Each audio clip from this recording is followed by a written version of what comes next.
Hey folks, I want to talk to you again about this dream that I had. It was actually two dreams, okay? Um, one of the dreams I had when I was 4 years old. I remember it vividly like it was yesterday. The other dream I had in about 1990, maybe 93, something like that. 92, 93. So these dreams were similar. Okay, so let me get started. So by the way, let me give you a little disclaimer. You can think what you like when I tell you this dream. Okay, if you want to say I'm crazy, I'm bugged out, that's your option. Okay, I think anybody who looks at what's going on in this world, who looks at the robots that have been developed,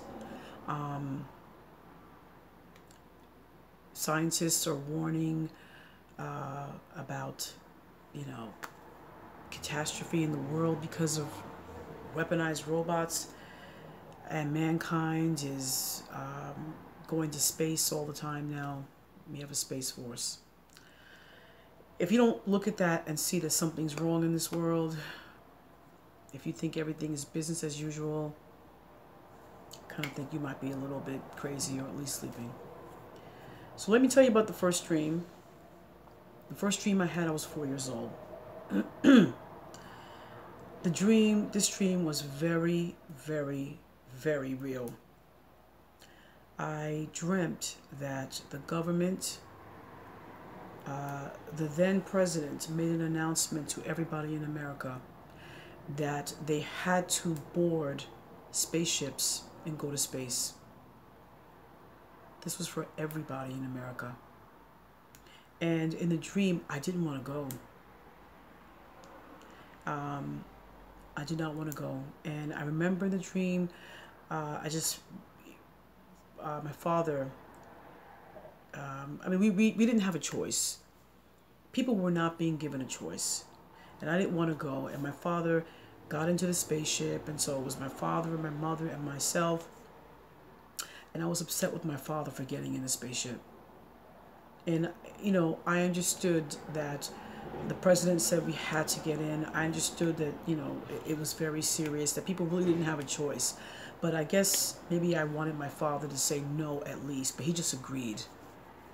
And so we're in this ship, and I remember like it was yesterday, the force. When the spaceship began to,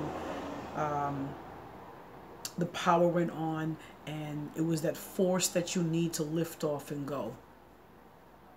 And I remember the spaceship, you know, I guess it began to move, and, you know, I don't remember actually ascending, but you know how dreams are. I think we were. I just remember the force of this spaceship was tremendous. And so when it was time, when we began to take flight, I woke up.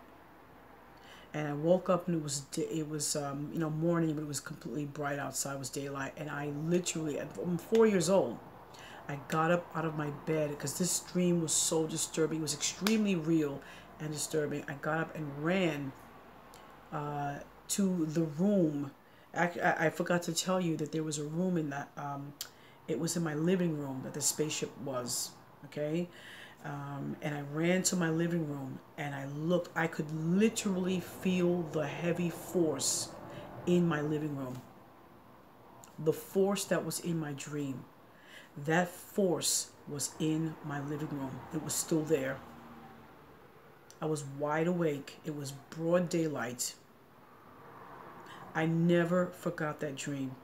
And I knew, I said, one day the government is going to force people to get into spaceships and go to space. I never told a living soul that dream. So, fast forward to 1993. Out of the blue, out of nowhere, I go to sleep one night, and this dream was so real. I found myself on a large spaceship. This time, see, the spaceship I was in first when I was 4 was just a small capsule, and the bottom part was metal, and all around us, all around over our heads, like it was like this large. Over our heads was all like I wouldn't say glass, but like a really strong plexiglass, like clear.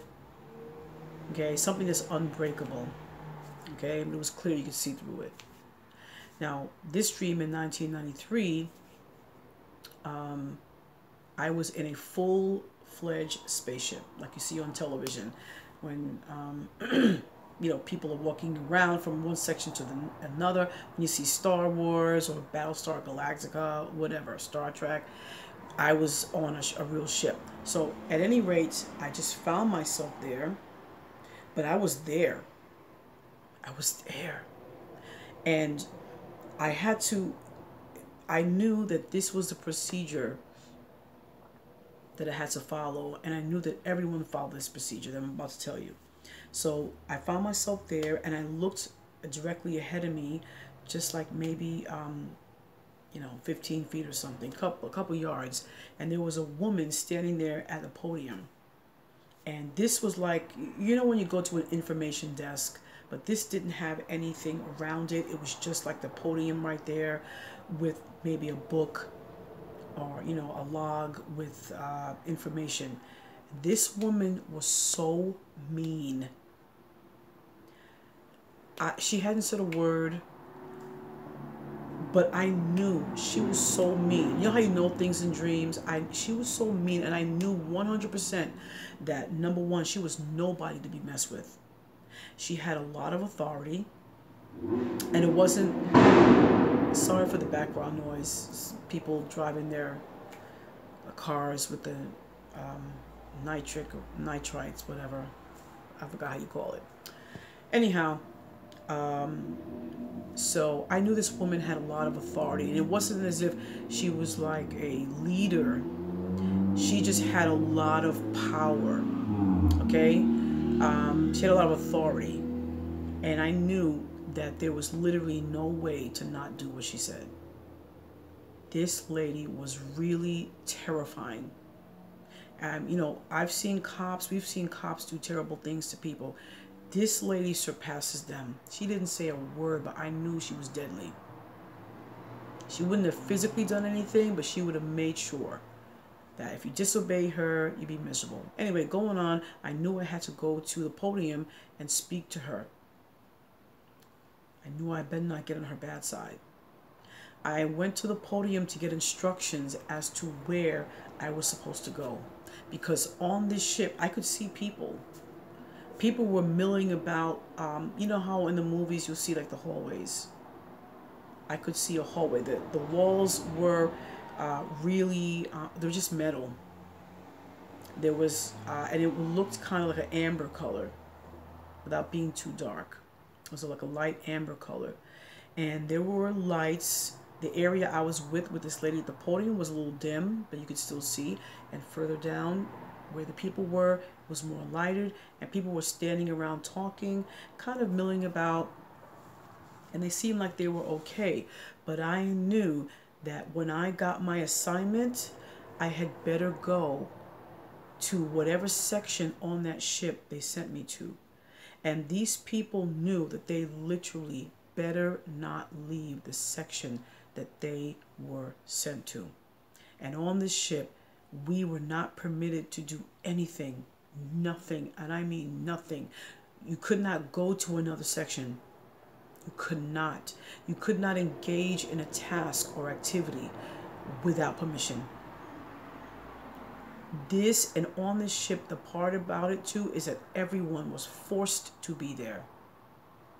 Everybody was forced to be there. And there was literally no way out. There was no way out. And I know you might say, oh, well, you were in space. You know, of course not. I'm just telling you that was a circumstance. It was terrifying. There was no way of saying, let me off the ship. And it really, you know, I didn't get a sense that it had anything to do with the fact that we were in space, and really nothing to do with that. It was the fact of the matter that they said we were not going anywhere else, and they were keeping us on the ship indefinitely. There was no other option. You could not even walk outside of your section on the ship, on the spaceship, and we were forced to be there by the government. All my life, I knew that there was going to be space travel for people on Earth. All my life. When I first heard about Space Force, when a certain somebody said, let's go to space, and they unveiled their Space Force and the symbol that looks like the Star Trek symbol, I wasn't surprised. When I heard that they were going to be mining on the moon, I wasn't surprised. I've always believed that they've been up in space for a very long time. Of course they're up in space already. You're not going to have a Space Force if you've never been to space. You're not going to have a Space Force if you can't navigate in space. You cannot mine the moon if you haven't already done it. NASA has a whole program. They have determined how much it's going to cost for the minerals they find on the moon and everything. That's because they've already done it. They've gone back and forth, so it's a done deal. Now they're making an industry of it. Don't think for 1 second that our destiny is to be free. Not on this earth. You might have a little freedom before it's all over. God might show his glory and show people like, hey, I'm in charge.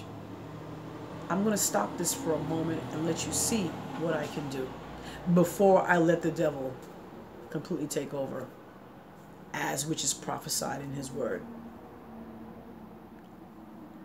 If you follow the world, if you follow the government, if you follow idols, people, if you follow your own ideas and your own strength, you are following the devil into hell. You are walking into hell step by step. You cannot trust in this earth. You know, I've said before in another video that none of us are going to, nobody's going to live forever. Everybody has to leave this earth one day. And that's including the devil. Because God is going to throw him into hell. And hell is going to be thrown into the lake of fire. You understand that? The devil doesn't even have power over his own destiny. And neither do you. God is in control. You need to follow God right now. Because this earth is imploding. Do you not see it? If you don't, I'm posting some links. I want you to click the links and see the destruction that is going on around the world that America is not reporting. Not on the media. So I wanted to share those two dreams with you. This is inevitable. They're going to force people to go to space. And you know what? They're going to want workers up there. So they might just make some people go. Anyway, I love you guys. I have been holding this dream for a long time, and I felt like the Lord was saying, okay, it's time to speak on it. Take care. All right?